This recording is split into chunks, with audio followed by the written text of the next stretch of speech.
창세기 강해 우리가 계속해서 살펴보고 있습니다.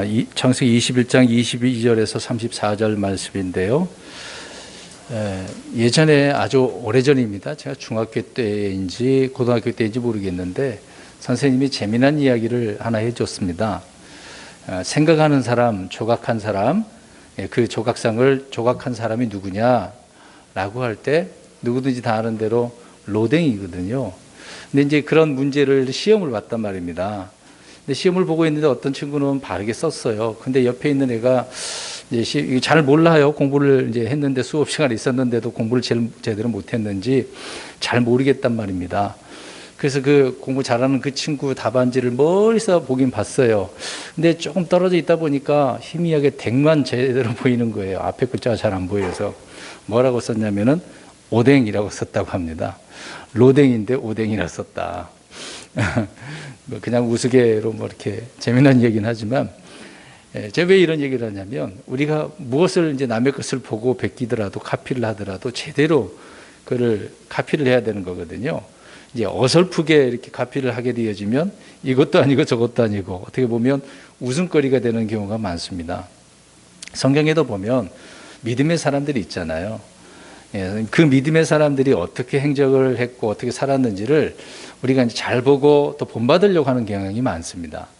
이제 그것도 제대로, 예를 들어서 오늘 우리 계속해서 아브라함 이야기를 하고 있습니다만은, 아브라함은 이런 사람이었다라고 할 때 제대로 그것을 알고 그걸 본받고 따라서 우리도 아브라함처럼 믿음 좋은 사람으로 살아야 되겠다. 그러면 되는데, 이제 제대로 알지도 못하고 이제 어설프게 아브라함에 대한 조금만 지식, 어느 정도의 지식 가지고 이럴 거다라고 생각을 해서 이제 그렇게 했다가는 문제가 될 수 있다, 그 얘기입니다. 그러니까 이제 우리 믿음 좋은 사람들이 옆에 또 있을 수도 있잖아요. 성경에도 그렇겠습니다만은, 교회 다니다 보니까 정말 열심히 하는 사람이 있어요. 교회밖에 모르고 또 말씀밖에 모르고 찬양밖에 모르고 막 그런 사람이 있는데, 그런 분들을 무조건 저분만 따라가면 난 성공하겠다, 믿음으로 잘 살 수 있겠다, 그렇게 했다가는 또 문제가 될 수도 있습니다. 정말 신실하게 그런다면 뭐 더할 나위 없겠죠. 그러나 그분이 뭐 다 정답은 아닐 것이라고 생각합니다. 그래서 우리는 항상 성경 기준에 따라서 성경이 말하는 대로 살아가야 되는 거거든요. 왜 이런 말씀을 하냐면, 오늘 아브라함 후반부에 대한 이야기인데, 후반부에 이 문제 때문에 나중에 시간이 흘러서 이스라엘 백성들에게 문제가 생긴 이유가 있습니다. 그 부분을 이제 뒤에 가서 말씀드리려고 하는데, 그래서 처음에 말씀드린 것처럼 카피하려면 제대로 해야 된다, 그런 부분이거든요. 우리가 이제 한 절씩 살펴보게 될 건데요. 오늘 이제 아브라함이 아비멜렉과 언약을 맺는 장면을 보게 되어집니다. 그 장소가 이제 브엘세바라고 하는 곳인데, 이 브엘세바, 이게 언약의 샘물, 맹세의 샘물이라고 이야기하잖아요. 예, 그러니까 그 언약을 맺고 나서 이름을 브엘세바라고 그랬습니다. 이게 브엘이라고 이제 발음을 우리가 하고 있지만, 영어로 보면 비어거든요. 베어예요. 우리가 이제 맥주라는 용어로 우리나라 말로 쓰고는 있습니다만은, 그 맥주가 비어잖아요. 샘물이란 뜻이거든요, 원래. 그러니까 세바는 언약이고 언약의 샘이다라고 하는 그런 부분입니다. 아무튼 지명 이름을 이야기를 하고 있는데, 이곳에서 언약을 맺는 그런 장면을 우리가 살펴보게 될 것인데요.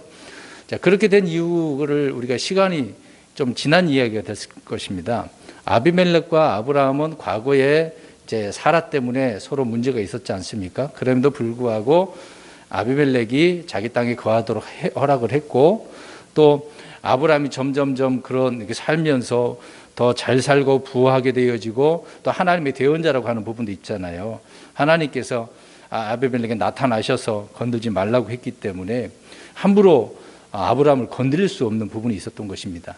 아무튼 자유함을 누리고 그랄 땅, 이제 블레셋 지역에서 아브라함은 가족들과 모든 종들과 같이 살게 되었다는 것입니다. 그런데 시간이 지나고 나니까 이제 이삭도 태어났잖아요. 보면 볼수록 아브라함이 아주 잘 되고 있단 말이죠. 이대로 갔다가는 위협이 자기에게 올 수도 있었기 때문에 지금 대장하고 이제 장군이겠죠. 이 사람하고 비골하고 같이 와서 맹세를 하려고 하는 그런 장면을 지금 말을 하고 있는 것입니다. 근데 이 브엘세바에 대해서 좀 이야기를 하려고 하는데요. 브엘세바는 말씀드린 것처럼 맹세물 또 언약의 우물이다라고 하는 그런 의미로 사용을 되고 있습니다. 근데 이 브엘세바가 좀 중요한 장소입니다. 왜 그러냐면 하나님께서 그곳에 나타나신 경우가 많이 있습니다. 우리 앞에서 살펴본 것처럼 하갈도 브엘세바에서 주님을 만나게 되어졌습니다. 그리고 나중에 이삭도 그렇고 야곱도 그렇고 엘리야도 그렇고 이 브엘세바에서 주님을 만나는 이야기가 계속 있거든요. 이 장소는 그냥 의미 없는 장소는 아니다라고 하는 것을 알 수가 있습니다. 그래서 우리는 또 성경에 이런 말도 있어요. 단에서 브엘세발까지 이런 말이 있습니다. 그러니까 맨 북쪽은 단이고 이스라엘의 맨 아래쪽은 브엘세바거든요. 이럴 때는 이스라엘 전체를 의미하는 부분입니다. 그래서 이제 브엘세바 이런 단어를 우리가 좀 이해를 할 필요가 있는 것이죠. 그래서 오늘 말씀은 아브라함이 브엘세바에서 아비멜렉과 맹세 언약을 맺은 그런 장면인데, 나그네와 순례자로서 이 세상을 타향처럼 사는 지금의 우리 그리스도인들 한번 생각해 보시기 바랍니다. 아브라함이 이런 언약을 맺고 있었을 때 우리에게 어떤 영적 교훈을 또 배움을 주고 있다는 것을 알 수가 있습니다. 그런 말씀들을 한 절씩 우리가 살펴보려고 합니다. 22절 보십시오. 창세기 21장 22절. 그때 아비멜렉과 그의 군대의 총대장 비골이 아브라함에게 말하여 이르되 내가 행하는 모든 일에서 하나님께서 너와 함께 하시는도다. 자, 왕과 장관이 아브라함에게 나왔네요. 어떻게 보면 일종의 회담이라고 볼 수가 있을 것입니다. 그 전에 아비멜렉은 아브라함에게 내 땅이 내 앞에 있으니까 내가 기뻐하는 곳에 거하라. 뭐 원하는 대로 다 거하라고 그렇게 명령을 했기 때문에 어디든지 아브라함이 원하는 대로. 근데 아브라함은 그 당시에 어떤 삶을 살았습니까? 나그네로 살면서 주로 하는 일이 뭐였습니까? 농사 지었나요? 가축이니까 이제 목축업을 했던 것이죠. 그러니까 초장이 있는 곳에 아브라함이 거했다는 것을 알 수가 있습니다. 그랄이나 지금은 맹세하고 있는 브엘세바 그 지역에서 있었다는 것을 알 수가 있겠죠. 아무튼 초반에 말씀드린 것처럼 아브라함이 점점점 잘 되고 있단 말이에요. 이럴 때 그 나라 그 땅의 주인이라고 하는 아비멜렉 입장에서는 가만히 있을 수가 없어요. 위협이 될 수밖에 없기 때문에 그렇습니다. 그래서 그런 문제를 고심할 수밖에 없어서 아브라함에게 직접 찾아오게 되어지는 것을 보게 되어지죠. 예를 들어서 이제 그냥 놔두게 되어지면 문제가 생기는 것 아니겠습니까? 어떤 정치적인 문제가 생길 수도 있겠죠. 이런 용어가 있습니다. 치외 법권이라고 하는 것이 있는데, 이게 뭐냐면 정치의 어떤 행정권에 대한 전혀 영향이 없는 것을 이야기합니다. 다른 나라에 가서 어떤 재판권이나 경찰권이나 어떤 여러 가지 과세, 세금 내는 것도 없거든요. 자유롭게 살게 되어지는 거니까. 지금 그런 상태에서 아브라함이 잘 되고 있으니 아비멜렉은 엄청난 위협이 있을 수밖에 없는 것이죠. 그래서 어떤 위협을 방지하기 위해서 두 사람이 찾아와서 언약을 맺으려고 하는 부분이라는 것을 알 수가 있습니다. 그런데 22절 끝부분에 말씀하고 있는 것처럼 지금 두 사람이 본 아브라함은 어떻다고 이야기를 하고 있습니까? 모든 일에서 하나님께서 지금 이미 아비멜렉은 경험을 하고 있다는 이야기죠. 하나님께서 나타나시고 또 까불면 너 죽어. 사라에게 손댔다면 큰일 나. 이렇게 이미 경험이 있기 때문에 하나님께서 너와 함께 하신다는 것을 알고 그들은 인정을 하고 찾아와서 말을 하고 있는 것이죠. 그러니까 하나님은 아브라함을 통해서 뭔가 이제 말씀을 해주고 계시는데, 아브라함은 모든 외인으로부터 믿음의 좋은 평판을 받고 있었기 때문에 모든 일에서 지금 복을 받고 잘 되고 있단 말이죠. 자식도 이제 태어났고, 그러니까 하는 것마다 보여지는 것마다 기적이라고 볼 수밖에 없습니다. 아니 저거 별 볼 일도 없는데, 아니 늙어가지고 자식도 못 낳는 그런 사람이 지금 자식까지 낳았고, 아니 저번에 우리 살펴본 것처럼 젖도 먹이고, 나이 든 사람이 어떻게 그럴 수 있냐고요. 아이를 키우는 거 보니까 놀랍죠. 기적이 일어난 거죠. 그런 것을 경험했기 때문에 찾아와서 말을 하고 있는 것입니다. 그러니까 구약에서는 아브라함을 이런 내용들을 통해서 우리가 보게 되어지면 부와 장수와 건강과 재산 등은 다 누가 함께하면 이렇게 된다는 겁니까? 하나님이었다는 거죠. 특히 아브라함을 통해서 이것을 여실하게 분명히 보여주고 있기 때문에 그렇습니다. 그러니까 아브라함은 해마다 재물이 막 늘어나는 거죠. 세력이 막 강하게 되어지죠. 참 놀라운 그런 모습들을 보여주고 있습니다. 성경에도 많은 부자들이 많아요. 아브라함뿐만 아니라 뭐 그 아들 이삭도 그렇고요, 야곱도 그렇고 다윗도 그렇고, 특히 솔로몬, 왕국 시대에는 솔로몬 때가 하찮게 여겨지는 게 뭐 있습니까? 금 말고 은. 얼마나 많은지 그냥 하찮게 여긴 거예요. 이스라엘 만화 뭐 쳐다보지도 않을 정도로 대단한 부를 누렸던 것이 이제 솔로몬 아니겠습니까? 그런데 이제 신약적인 관점에서는 어떻습니까? 구약에는 그래요. 부라고 하는 것은 하나님께서 함께 하셔서 복을 주는 개념이 되겠습니다만은, 여러 번 이 부분에 대해서 말씀드렸습니다. 신약에서는 구약처럼 그런 복이 아닙니다. 영적인 복이라고 분명히 말씀을 하고 있습니다. 물론 우리가 살면서 열심히 벌고 또 하나님께 도와주신 대로 우리가 잘 살 수도 있습니다. 뭐 항상 가난하게 살라는 법은 없습니다. 가난한 자도 있고 잘 사는 자도 있고 부유한 자도 있는 것이죠. 그러나 신약에서는 그렇게 말하고 있지는 않습니다. 우리 성경 한 구절 보겠습니다. 이 부분에 대해서 잠깐 생각하고 넘어가겠습니다. 누가복음 6장 20절 가서 보십시오. 참 예수님께서는 희한한 말씀을 하고 있습니다. 아니, 부유한 자가 하나님께서 복을 주셔서 복이 있는 것인데 그렇게 얘기를 하진 않습니다. 마태복음에는 산상설교가 있는데 누가복음은 산에서 한 설교가 아니라 들에서 하신 겁니다. 내려와서 하신 거죠. 누가복음 6장 20절 보시겠습니다. 시작. 그분께서 자기 제자들을 향해 눈을 드시고 이르시되 너희 가난한 자들은 복이 있나니 하나님의 왕국이 너희 것이기 때문이라. 자, 가난한 자는 뭐가 있다고 그래요? 자, 구약적인 개념은 어떠한 자가 복이 있는 거예요? 부유한 자가 복이 있는 거예요. 그러니까 부유하다고 생각했던, 계시록에 보면은 그 라오디게아 교회가 있지 않습니까? 근데 이 라오디게아 교회는 뭐 엄청난 부유한 교회였는데 예수님께서 보실 때는 어떤 교회라고 이야기했습니까? 자기들이 볼 때는 우리는 이렇게 부자라고 했는데 예수님이 볼 때는 그 라오디게아 교회는 어떤 교회였습니까? 헐벗고 줄이고 가난했다라고 이야기하잖아요. 주님께서 보실 때는 그런 교회란 얘기예요. 그러나 계시록 2장 9절에 보면은 정말 가난한 교회는 부유한 교회라고 칭찬한 교회가 있었습니다. 7교회 중에서 책만 하나도 없는 칭찬받는 교회가 있었습니다. 어떤 교회인지 아십니까? 서머나 교회. 네. 희한하죠? 가난했는데 부유하다고 이야기하시잖아요. 그러니까 신약하고 구약은 좀 개념이 다릅니다. 우리는 이것을 좀 구분을 할 필요가 있는 거죠. 아무튼 의롭고 경건하게 하나님의 뜻대로 살고자 하는 사람들에게는 부와 권력과 명예가 따르는 것이 아니라 오히려 박해가 따른다는 것을 기억하셔야 됩니다. 우리 이 구절 한 번만 더 살펴보고 우리 23절로 넘어가겠습니다. 디모데후서 3장 12절 보십시오. 디모데후서 3장 12절. 디모데후서 3장 12절. 그래서 우리는 하나님의 뜻대로 살려고 애를 쓰고 있습니다. 그런데 우리는 오히려 부유하게 누리는, 맨날 항상 평안한 그런 삶을 살지 못하죠. 3장 12절 시작.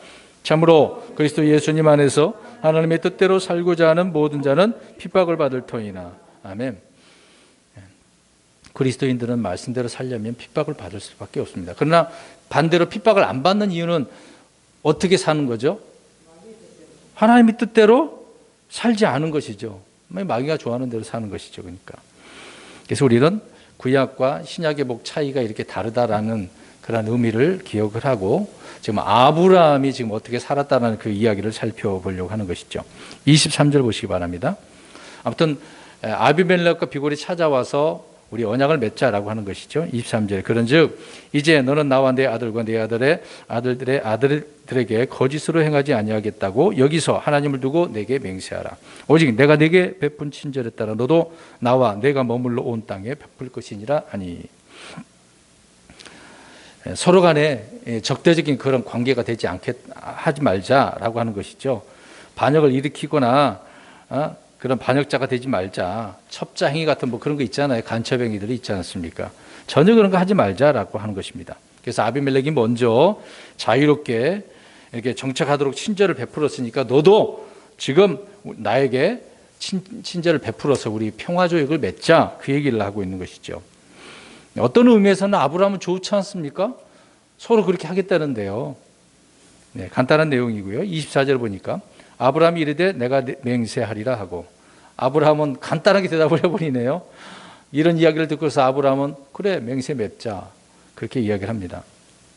금방 선뜻 동의를 한 것이죠. 그런데 우리가 좀 생각해 보시기 바랍니다. 하나님의 백성과 이방인들 간에 언약을 맺어야 됩니까? 맺지 말아야 됩니까?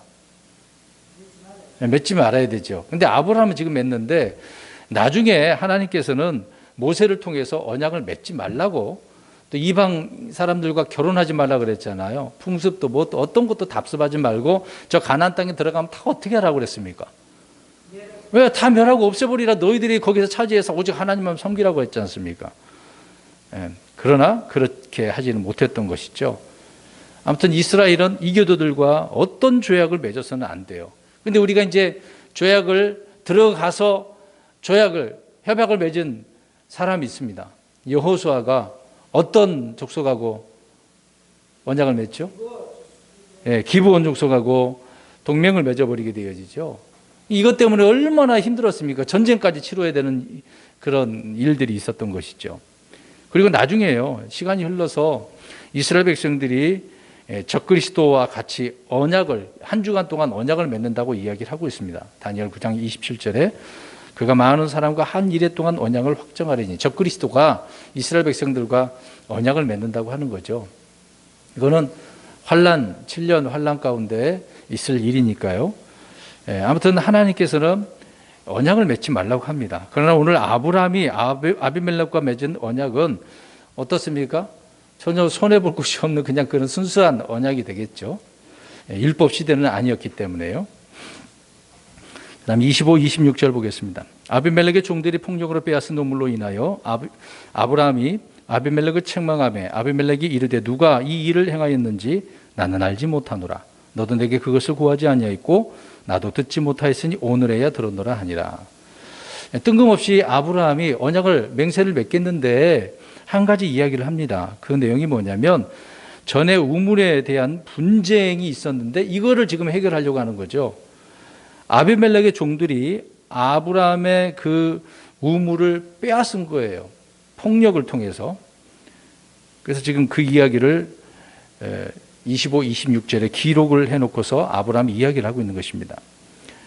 그런데 왕이 분명하게 자유로운 그런 삶을 살도록 허용을 했는데도 불구하고 아비멜렉의 그 종들이 아브라함을 어떻게 한 거예요? 괴롭힌 거거든요. 괴롭힌 겁니다. 이는 그랄 사람들이 아브라함을 자신들의 땅에서 쫓아내려고 하는 수법입니다. 특히 그때의 이 우물이라고 하는 것은 엄청난 재산이거든요. 가지고 있는 가축보다도 어떤 보화보다도 더 큰 재산이 우물이었던 것입니다. 그런데 아비멜렉의 종들이 이렇게 아브라함을 따로 이렇게 괴롭혔다는 사실을 아브라함은 그냥 당하고 있었던 것으로 우리 보이게 되어지죠. 근데 그것에 대해서 그 아비멜렉의 종들을 어떻게 하지는 않았던 것으로 보입니다. 근데 여기서 문제가 또 있네요. 왕의 명령이 있었고 또 왕의 종들의 그 행동이 서로 같아요, 달라요. 왕은 분명히 자유롭게 살라고 했습니다. 근데 종들은 그렇지 않았던 거죠. 자, 이것이 일치하지 않는 것은 의도적인 것입니다. 그러니까 이것을 그랄 왕이었던 그 아비멜렉, 블레셋의 왕이었던 이 아비멜렉이 이런 것을 어떻게 했다는 거예요? 뭐 소식이 왜 안 들어갔겠어요? 방관한 것으로 봐야 되는 것입니다. 근데 이제 뒤에서도 살펴보면 몰랐다고 이야기하죠. 그 부분 좀 뒤에 가서 말씀드리겠습니다. 아무튼 아비멜렉의 종들은 폭력으로 아브라함의 우물을 빼앗았고 텃세를 부렸다는 것을 우리는 알 수가 있는 거죠. 어디로 가면은 누가 사촌이 땅을 사면 어떤다고 그래요? 배 아픈 것처럼 지금 저 이상한 사람이 저 멀리 히브리 사람이 와가지고 이렇게 잘 되고 있네. 더구나 왕이 그렇게 허락을 했는데 자유롭게 살고 있는데 우리가 사는 걸 좀 위협을 받고 있으니까 블레셋 사람들의 입장에서는 그렇게 나올 수밖에 없는 것이죠. 그러니까 아비멜렉은 평소에 비호하거나 묵인했다는 것을 알 수가 있습니다. 그래서 이 폭력으로 빼앗은 우물이라고 성경은 말하고 있는 것을 우리는 그 단어를 이해를 하면 될 것으로 보입니다. 아무튼 아비멜렉은 아브라함이 이렇게 책망을 하니까 그 책망을 받음으로 26절에 뭐라고 이야기를 했습니까? 누가 했는지 난 알지 못했어 라고 이렇게 이야기하고 있는 거죠. 어떻게 보면 책임이 비잖아요. 자기가 왕인데 전혀 못 들었다는 것은 말이 안 되거든요.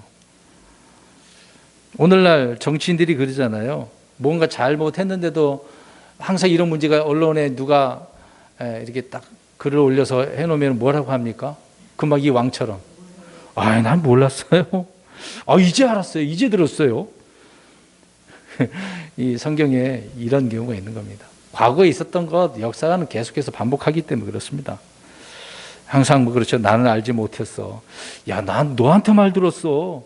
전혀 듣지도 못했단 말이야. 오늘이야 들었어. 참 이게 레파토리는 변하지 않는 것 같네요. 네. 자, 아무튼 이런 세상을 지금 우리가 살고 있지만 과거에도 이랬다는 것을 알 수가 있겠죠. 25, 26절에 이런 폭력으로 빼앗은 우물에 대해서 아브라함은 뭔가 정확하게 이 문제를 해결하고자 말을 한 번 더 했던 것으로 우리는 이 사실을 통해서 알 수 있습니다. 27절 보겠습니다. 아브라함이 양들과 소들을 취하여 아비멜렉에 주고 그 두 사람이 언약을 맺으니라. 그러니까 이제 서로 평화 조약을 맺으면서 그들을 서로 무엇을 주고받게 되어집니까? 그러니까 아브라함이 지금 양들과 소들을 줬다라고 이야기하고 있는 거죠. 이제 갑자기 재산이 또 많이 늘어났고 줄 수도 있는 부분이었기 때문에. 근데 아비멜렉이 뭘 줬다라고 내용은 나오지는 않습니다. 그래서 그것을 가지고 서로 어떻게 하겠다는 거죠? 이 조약 맺은 걸 증거물로 삼는 거잖아요. 그러니까 나중에 이 아비멜렉이 가져간 그 소들, 양들을 통해서 그것을 알 수가 있기 때문에 언약의 증표가 되는 것입니다. 그러니까 평화조약의 물건이라는 것을 볼 수가 있는 거죠. 그 다음에 28절, 29절입니다. 아브라함이 양떼에서 어린 암양 7마리를 따로 떼어 놓으니 아비멜렉이 아브라함에게 이르되 내가 따로 떼어 놓은 이 어린 암양 7마리는 무엇을 뜻하느냐 하며. 아니 잘 보십시오. 왜 앞에 하고 27절하고 28절, 29절이 뭔가 좀 다른 점을 못 느끼십니까? 앞에서는 평화조약을 맺기 위해서 뭐가 필요했습니까? 양들과 소들이에요. 근데 지금은 아브라함은 뒤에 따로 떼어놓은 어린 양, 암양 7마리, 이건 왜 있을까요? 갑자기? 이거는 무슨 증거물이 되려고 할까요? 앞에서는 서로가의 관계를 지금 평화롭게 살자라고 하는 것이고 뒤에 여기 있는 것은 뭐겠습니까? 따로 떼어놨다는. 그래서 물어본 거예요. 이건 왜 떼어놓았는데 그것을 이제 아브라함이 설명을 하려고 하는, 이제 이야기를 하려고 하는 거죠. 자, 이렇게 한 이유는 또 있었습니다. 그 당시에 이런 풍습은 지금 소들과 양들의 그 의미는 블레셋 사람들도 알고 있었던 문화 풍습이라는 것을 알 수가 있어요. 그러니까 평화조약 맺으려면 그 당시에는 뭐가 있는 거죠? 양들과 소들, 이런 짐승으로서, 가축으로서 언약을 맺는 경우가 있었는데 갑자기 어린 양 7마리, 숫자도 또 우리가 봐야 되잖아요. 7마리라고 하니까 왜 이렇게 띄어놨어? 이 풍습의 차이라는 것을 알 수 있습니다. 물론 아브라함이 이것을 갈대아 우르에서 그렇게 했었는지 나중에 자기 생각대로 이렇게 했는지 그건 모릅니다. 근데 그렇게 한 이유는 이제 뒷구절을 통해서 우리가 이해할 수밖에 없는 거죠. 그래서 그 부분이 이제 30절 보겠습니다. 그러니까 문화와 풍습 차이긴 하는데 그런 의미 속에서 하나를 더 아브라함은 아비멜렉에게 이야기를 하고 있는 거죠. 20절. 그가 이르되 내가 내 손에서 이 어린 암양 7마리를 받을 것이요 이로써 그것들이 내가 이 우물을 판 것에 대하여 내게 증거가 되리라 하고. 그러니까 증거물이 지금 두 가지라는 얘기잖아요. 이 부분은 뭐에 대한 이야기예요? 우물이라는 거죠. 우물에 관한 권리는 누구에게 있다는 거예요? 아브라함 자신. 이건 내가 판 우물이야. 이건 내 거야 라고 하는 거죠. 그러니까 그 증거물로 어린 암양 7마리를 아비멜렉에게 준 거죠. 우물에 관한 그 권리권은 아브라함, 나 자신에게 있다라고 하는 것입니다. 이것이 좀 다른 거죠. 뜬금없이 이제 두 개를 이렇게 줘버리니까 뭔 의미냐라고 생각을 할 수 있습니다만은 분명하게 이 구절을 통해서 우리는 이해할 수 있는 것입니다. 그래서 내가 이 우물을 팠다라고 언급을 30절에 하고 있는 것이죠. 그래서 다시는 아비멜렉의 종들이 우물을 빼앗아 가지 못하도록 왕에게 직접 언약의 증표로서 뭘 준 거예요? 어린 암양 7마리를 준 거죠. 그러니까 어떻게 보면 아브라함은 일 처리가 지금 어떻게 하는 거예요? 정확해요. 치밀하고 완벽한 거예요. 그러니까 우리가 세상에서도요, 이런 면이 있어야 됩니다. 그냥 대충 막 우유부단하고 넘어가, 그래, 그냥 귀찮다고, 그러면 안 돼요. 왜 손해볼 짓을 왜 합니까? 우리 그리스도인들이 너무 손해보는 짓을 많이 해요. 그러면 안 됩니다. 이런 면에 있어서는 아브라함처럼 매우 치밀한 면이 있어야 됩니다. 완벽한 부분이라고 볼 수 있는 거죠. 그러니까 아브라함의 일처리 방식이 참 올바랐다라고 하는 것을 알 수가 있습니다. 31절 보겠습니다. 그 두 사람이 거기서 서로 맹세하였으므로 그런 까닭에 그가 그곳을 브엘세바라 하였더라. 이제 이때 브엘세바라고 하는 이름이 만들어진 것을 보게 되어집니다. 그래서 그곳에서 서로 맹세를 하게 되어지는 것이죠. 자, 이 맹세에 대한 차이를 좀 우리가 살펴보려고 합니다. 구약에서 이렇게 맹세는 언제든지 이렇게 할 수 있었습니다. 서로 간에 이런 관계, 물론 하나님 관계도 그렇게 되겠습니다만 그런 내용은 좀 드물고 사회에 살면서 사람들과의 이런 관계를 맹세를 수시로 할 수 있었습니다. 그럼 신약에 있어서는 맹세는 어떻게 해야 될까요? 신약에 와서 지금의 때는 맹세를 우리가 어떻게 하냔 말입니다. 해야 되나요? 말아야 되나요? 이렇게 둘 중에 하나를. 자, 그럼 그 내용을 우리 보겠습니다. 마태복음 5장 33절부터 36절에 나와 있습니다. 물론 산상설교의 말씀이죠. 자, 마태복음 5장 33절에서 36절, 34절만 보겠습니다. 34절. 예수님께서 단호하게 말씀하신 거예요. 5장 34절 시작. 나는 너희에게 이르노니 결코 맹세하지 말라. 하늘을 두고 하지 말 것은 그것이 하나님의 영. 네. 맹세하라고 했어요? 하지 말라고 그랬어요? 결코 하지 말라고 그랬습니다. 지금 맹세하면 안 돼요. 우리 그리스도인들이 쉽게 나 맹세해. 그러면 안 돼요. 분명히. 하늘로도 땅에서도 땅 아래 것도 안 돼요. 어떤 이유에서든 맹세하지 말라고 이야기를 하고 있습니다. 이제 구약은 그렇게 얘기하는데 신약은 아니다 그 얘기죠. 자, 이 부분을 또 우리가 또 이해하기 위해서 야고보서 5장 12절 보겠습니다. 야고보서 5장 12절. 그 이유가 있어요. 왜 지금 우리가 맹세를 하지 말아야 되느냐. 5장 12절 야고보서 시작. 그러나 내 형제들아 무엇보다도 먼저 맹세하지 말지니 하늘로나 땅으로나 다른 어떤 맹세로도 하지 맹세하지 말고 오직 너희의 네는 예라 하고 너희의 아니오는 아니오라 하라. 이것은 너희가 정죄에 빠지지 아니하게 하라. 잘못했다가는 그 맹세한 것은 반드시 지켜야 되는 거잖아요. 안 지키면 내가 죽음으로써 일을 마치는 거기 때문에 그러면 내가 정죄에 빠져서 내가 죽을 수도 있지 않습니까? 하나님 앞에서도 우리가 그런 부분은 조심해야 되겠죠. 맹세는 분명히 이 신약 시대 때는 하는 게 아닙니다. 그래서 아니요 정확하게 그 말만 하면 돼요. 우리는 그냥 짐작에 의해서 나 스스로가 그냥 맹세할게 귀찮아서 막 그런 경우도 있잖아요. 부부간에도 그런 거 얼마나 많습니까? 한다고 했다가 또 안 하는 경우가 얼마나 많은데요. 그럴 때는 어떻게 하겠습니까? 맹세를 했는데. 우리가 쉽게 그거 넘어갈 수 있어요. 부부간에도 할게 알았어. 서로 간에 그것도 하나의 맹세잖아요. 심지어 싸우다가 심각하면 내가 하나님 놓고 내가 맹세할게 해버린 경우가 있습니다. 근데 안 지켰다고 생각해 보세요. 어떤 일이 벌어질까요? 어떤 일이 벌어질까요? 그냥 넘어가나요? 하나님 그건 그냥 넘어가지 않습니다. 반드시 하나님 그거는 책임을 물으시는 거거든요. 그래서 맹세는 신약에 와서 함부로 하면 안 되는 거죠. 결혼도 서약을 하잖아요. 서로 말 그대로 언약 서약입니다. 맹세는 아니더라도 우리는 이 결혼 서약도 어떻게 해야 됩니까? 반드시 지켜야죠. 근데 오늘날 그건 잘 안 지켜집니다.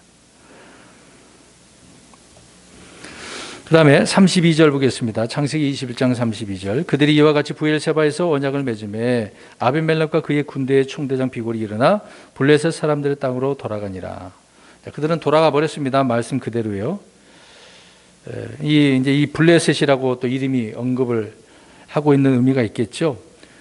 창세기 10장 4절에 나와 있습니다만은 가슬루임에게서 블레셋이 나왔다라고 이야기합니다. 그러니까 블레셋 후손들이 누구냐? 니므롯입니다. 니므롯. 구스의 니므롯. 니므롯은 좋지 않습니다. 니므롯 왕조는 흔히 말하는 바벨탑을 쌓은 그런 왕조거든요. 그런 후손들입니다. 하나님께서 싫어하는 그런 후손들이 되겠죠. 그들이 하나님을 대적하기 때문에 그렇습니다. 그런 후손 중에 그랄 왕 아비멜렉은 블레셋 사람이었다라고 이야기하죠. 그래서 그 자기 땅으로 돌아갔다고 이야기를 하고 있는 것입니다. 그럼에도 불구하고 그 당시에 아브라함, 이삭, 야곱은 계속해서 이 블레셋 땅에서 거하고 있는 것을 보게 되어지죠. 그래서 이들은 가나안 땅을 한 평이라도 얻지 못했습니다. 약속은 받았는데, 근데 약속은 누가 받았습니까? 이스라엘 백성들에게 주어진 거죠. 그 씨들에게 주었습니다. 그 다음에 33절, 이제 두 구절 남았는데요. 33절 보시기 바랍니다. 아브라함이 부엘세바에 작은 숲을 심고 거기서 주곧 영존하시는 하나님의 이름을 불렀으며, 이제 중요한 말씀이 되겠네요. 처음에 제가 이야기했던 내용이 이제 여기 나와 있습니다. 아브라함은 이제 두 사람이 이제 돌아간 후에 즉시 부엘세바에서 하나님의 이름을 부르는 내용이 나옵니다. 근데 거기에다가 무엇을 심었다고 이야기하나요? 작은 숲이라고 이야기를 하고 있습니다. 작은 숲을 거기다가 심고서 주 영존하신 하나님의 이름을 불렀다고 이야기하는 거죠. 근데 우리가 이제 창세기 12장, 13장, 14장에 보면은 제단을 쌓았습니다. 뜬금없이 지금 아브라함 무엇을 심었어요? 작은 숲. 이거는 뭘까요? 아니, 제단은 뭐고 또 작은 숲은 뭘까요? 제단이라고 하는 건 어떤 헌물을 들여서 신에게 바치려고 하는 거잖아요. 그런 제단이잖아요. 근데 작은 숲은 뭐겠습니까? 자, 여기 보세요. 제 뒤에 뭐가 있습니까? 여기 없는데 제가 우리 항상 노는 것을 생각을 깜빡 잊어버렸네요. 여기다 항상 뒤에다가 제가 식물을 놔두잖아요. 나무. 그러면 이런 나무, 이런 것을 심었다라고 이야기하고 있습니다. 자기 이제 거하고 있는 그 집에다 심었다는 이야기죠. 그것을 통해서 지금 거기서 뭘 하고 있어요? 주님의 이름을 부르고 있네요. 어떤 신앙 행위를 지금 하고 있는 거거든요. 이걸 어떻게 우리가 봐야 되겠습니까? 예? 예. 자, 근데 이 작은 숲을 심은 것은 여기에서 처음이자 마지막이에요. 다른 데서 이렇게 하지는 않았습니다. 이제 노아가 산에서 제단을 쌓은 것이 나중에 이스라엘 백성이 또 문제가 된 거죠. 산당의 그런 모형처럼 사람들은 생각을 했거든요. 산에서 뭔가 쌓은 거죠. 계속해서 이제 그 후손들이 또 노아부터 시작이 또 되는 거 아니겠습니까? 사람들이 늘어나게 되어지죠. 그러니까 사람들이 제단에다가 뭔가 해야 되겠다. 이제 그런 것처럼 그렇게 여겨지듯이 이 아브라함이 지금 작은 숲을 만든 거 나중에 이스라엘 백성들이 어떻게 했을 것 같아요? 그렇죠. 배교할 때 사용했던 물건입니다.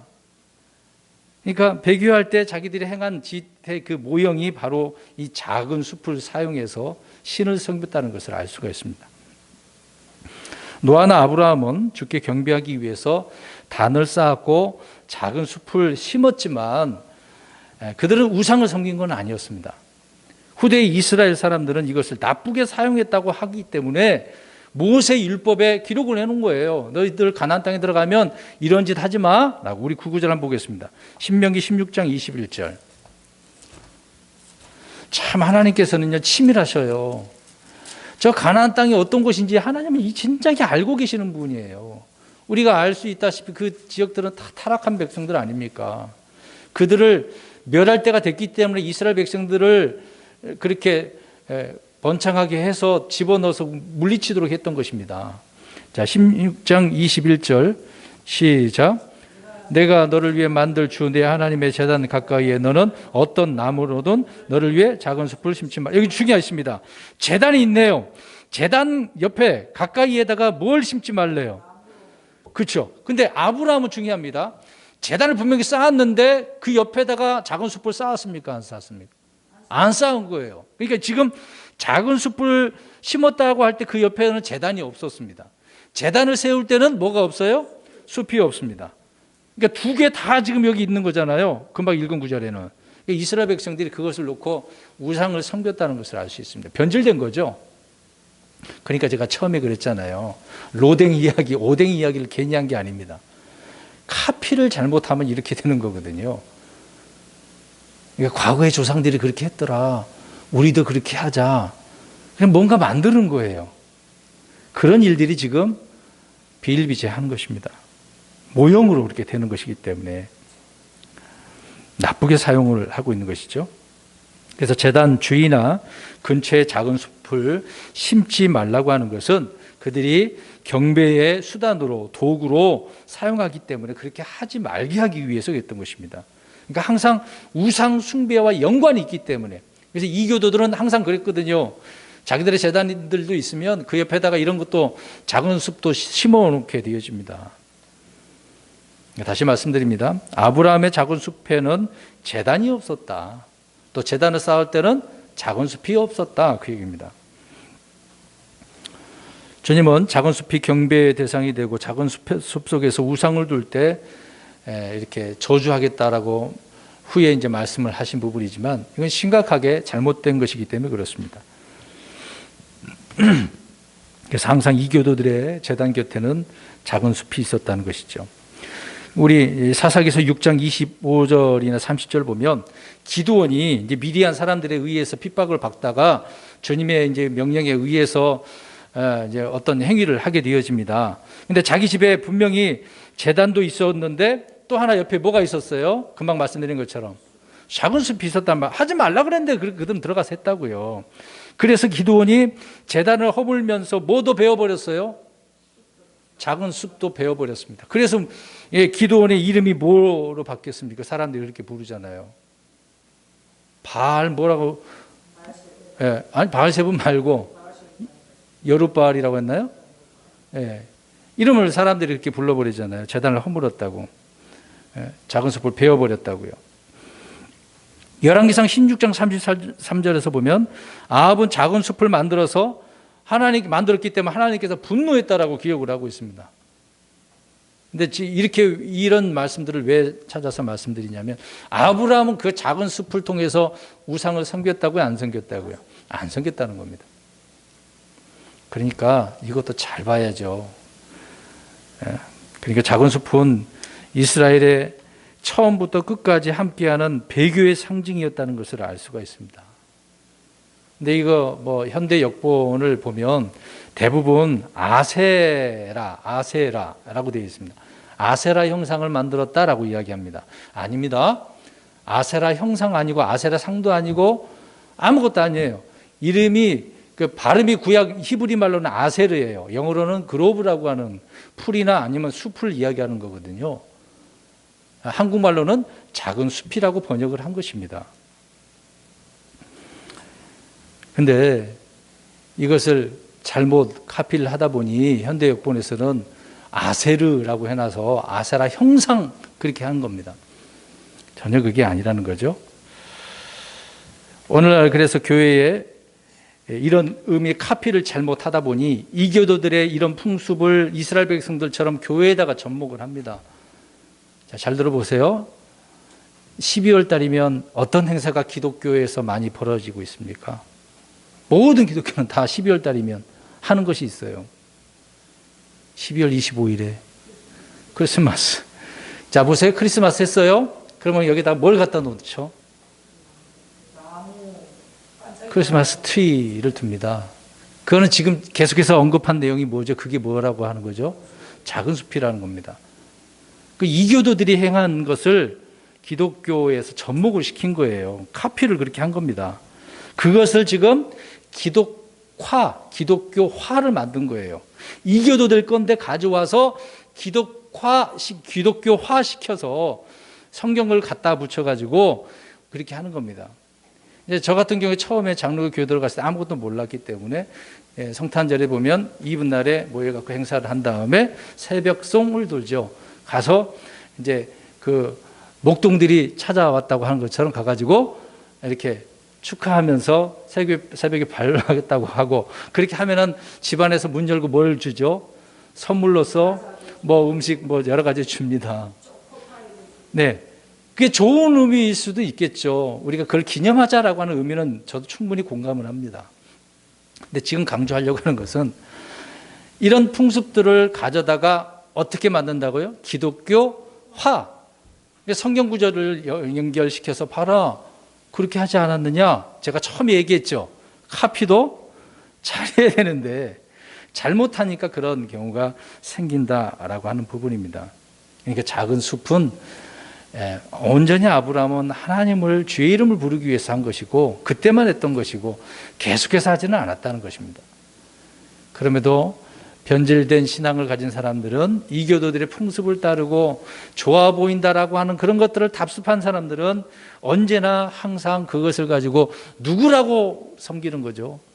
하나님이라고. 우상인데도 불구하고 주의 이름을 부르는 거죠.